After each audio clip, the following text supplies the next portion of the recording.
ఆంధ్రప్రదేశ్లోని అంబేద్కర్ కోనసీమ జిల్లా సూరసానియాన తీర ప్రాంతంలో 3 రోజులు సంగ్రామం అంటే మహిళల బీచ్ వాలీబాల్ పోటీలు. దీనికి సంబంధించి ప్రత్యేకంగా దీనికి కర్త కర్మ క్రియగా వ్యవహరించినటువంటి స్థానిక ఎమ్మెల్యే ఐతబత్తుల ఆనందరావు మనతో ఉన్నారు. ఆయనతో మాట్లాడి ఈ బీచ్ వాలీబాల్ ఏ విధంగా జరిగిన విషయాలు తెలుసుకునే ప్రయత్నం చేస్తారు. అంటే సూరసానియాన ప్రాంతంలో ఏంటి ఎంత ప్రత్యేకత తీసుకొచ్చిన అంశమే సూరసానియానం అనే బీచ్ ఏదైతే ఉందో ఇది చాలా అందమైన బీచ్, వైట్ శాండ్ బీచ్, అలాగే బ్యాక్ వాటర్ ఉన్న బీచ్. ఈ యొక్క బ్యాకిస్ వాటర్ చాలా 2000 ఎకరాలు ఉంది. ఒక పక్క సముద్రం, ఒక పక్క బ్యాకిస్ వాటర్, వైట్ శాండ్ బీచ్. ఈ వైట్ శాండ్ బీచ్ ఎంత పెద్ద మొత్తంలో ఇన్ని కిలోమీటర్లు ఎక్కడ ఉండదు కాబట్టి అద్భుతమైన బీచ్ ఇది.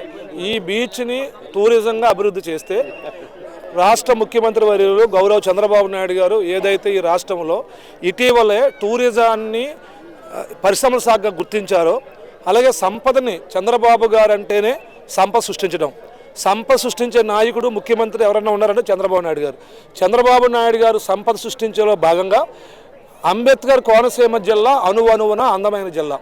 ఈ అందమైన జిల్లాకు సంబంధించి ఎన్నో అందమైన ప్రాంతాలు ఉన్నాయి. ఆ అందమైన ప్రాంతాల్లో అత్యంత అందమైనది ఈ యొక్క సూరసానియానం బీచ్. అందుకే దీన్ని ఆంధ్ర గోవాగా మనం నామకరణం చేసుకున్నందులో అందుకే నా ఆలోచన ఏంటంటే ఇక్కడ ఎప్పుడూ కూడా క్రీడలు జరగాల. అది నేషనల్ లెవెల్ కానీ ఇంటర్నేషనల్ కానీ జరగాల. జరిగినప్పుడు ఎంటైర్ కోనసీమకి గుర్తింపు వస్తుంది. అలాగే నదీ ప్రాంతాలు ఉన్నాయి, నదీ దీవులు ఉన్నాయి, అలాగే ఇంకా కొబ్బరి ఉన్నాయి, అలాగే మ్యాంగ్యూస్ ట్రీస్ ఉన్నాయి, ఇవన్నీ ఉన్నాయి. ఇవన్నిటినీ మనం బయటికి తీసుకురావాలంటే ఎవ్రీ ఇయర్ మన జిల్లాలో ఖచ్చితంగా ఈ టూరిజం కన్సర్న్ ఈవెంట్లు జరగాల. అందుకే ప్రభుత్వాన్ని ఆదర్శంగా తీసుకుని ప్రభుత్వం ఏదైతే ఎజెండా ఈరోజు పరిశ్రమ శాఖ టూరిజం గుర్తించారో దాన్ని ముందుకు తీసుకెళ్ళి ముఖ్యమంత్రి గారి ఆలోచనని వేళ ప్రజలకు చేరవేయడంలో భాగంగానే వేళ ఈ బీచ్ యొక్క అందాన్ని మొత్తం భారతదేశం చూపించాం. ఈవేళ 8 రాష్ట్రాల జట్లు పాల్గొన్నాయి. 8 రాష్ట్రాల జట్లు వాళ్ళు ఇవాళ 8 రాష్ట్రాల్లో ఈ బీచ్ కోసం చెప్తారు. ఇది ఇంకా ముందుకు వెళ్తుంది, క్రీడాకారుల్లో ఎక్కువ వెళ్తుంది. కాబట్టి భవిష్యత్తులో చేద్దాం. అందుకే నెక్స్ట్ ఇయర్ కూడా చేయాలా. నాకెంత ఉందో మీకంతే బాధ్యత ఉంది. మీరు కూడా కోనసీమలో ఉన్న అందమైన ప్రాంతాలని పదే ప్రపంచానికి చూపించడం వల్ల ఇక్కడ టూరిజం డెవలప్ అయితే మన కుర్రవాళ్ళకి మన యువకులకి నిరుద్యోగులకి ఉపాధి వస్తుంది. ఉపాధే మన ఎజెండా, ఉపాధే మార్గం. అంతర్జాతీయ స్థాయిలో నిర్వహిస్తామని కూడా ప్రకటించారు ఇదే వేదిక మీద. దీనిపై ఏం చెప్తారు? ఖచ్చితంగా అంటే జాతీయ స్థాయిలో మనం చేయగలము. అంతర్జాతీయ స్థాయిలో చేయాలంటే ప్రభుత్వ సపోర్ట్ కావాలా. ఆ ప్రభుత్వం సపోర్ట్ వస్తుందని నమ్మకంతో ప్రకటించాము.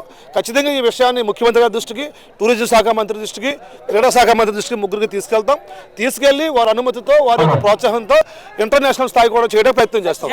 ఎలా ఫీల్ అవుతున్నారు? నాకు పక్కా నమ్మకం. మనం ఏది తలంచినా చేయగలం నమ్మకం, నాకు ఆత్మవిశ్వాసం.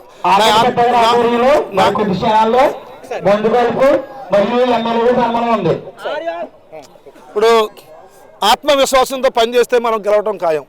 అందుకే ఈరోజు చిన్న గ్రామంలో చిన్న టీముతో ఈ కార్యక్రమాన్ని చాలా వ్యయానికి వచ్చి నిర్వహించాం.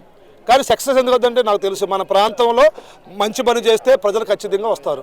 ఇవాళ అనుకున్న దానికంటే మేము 5000 వస్తారనుకుంటే 10,000, 10 వస్తారనుకుంటే 20,000 వచ్చారు. ఎంత అద్భుతంగా ఉందంటే పరిస్థితి ఇక్కడ తలెత్తింది. దానికి ఎలా ఫీల్ అవుతుంది? దీనికి మనం 1 మంత్లోనే కదా, 1 మంత్లో ఈవెంట్ని చేసాం మనం. అంటే చిన్న సమస్యలు వస్తాయి. ఇప్పుడు నెక్స్ట్ 10 రోజుల్లో సంక్రాంతి ఈవెంట్ ఉంది. అప్పుడు ట్రాఫిక్ ఎదురుబదురు అవ్వకుండా ప్రత్యామ్నాయ రోడ్డు ఇస్తాం. ప్రత్యామ్నాయ రోడ్డు ఇచ్చి ట్రాఫిక్ని మళ్లించి ట్రాఫిక్ జామ్ అవ్వకుండా చేస్తాం. కానీ ఇంకా ఒకటే ఉంది, ఇక్కడ బీచ్ ప్రాంతాలకి విశాలమైన రోడ్లు రావాలంటే ఇటు ప్రభుత్వం నుంచి, ఆయిల్ కంపెనీల నుంచి సహకారం రావాలి. దానికి నేను కలెక్టర్ గారి ద్వారా ఆల్రెడీ పని ప్రారంభించాను. ఎక్కడ జామ్ అవ్వని రోడ్లని భవిష్యత్తులో ఈ ప్రాంతానికి తీసుకొస్తారో నా నమ్మకం ఉంది. ఒకటే ఐతాబత్తుల ఆనందరావు అంటే అభివృద్ధి అంటే అభివృద్ధి అమలాపురం, ప్రశాంతమైన అమలాపురం. ఈ రెండే మనకు తెలుసు కాబట్టి రెండే చేద్దాం. అందరం కలిసికట్టుగా మన ప్రాంతాన్ని టూరిజం అభివృద్ధి చేసి మన యువతకు ఉపాధి కల్పించుకోవాలని తెలియజేసుకుంటున్నాం. ఏదేమైనప్పటికీ కూడా అంబేద్కర్ కోనసీమ జిల్లాలోని సూరసానయానం ప్రాంతాన్ని ఆంధ్ర గోవా బీచ్గా నామకరణం చేశాము.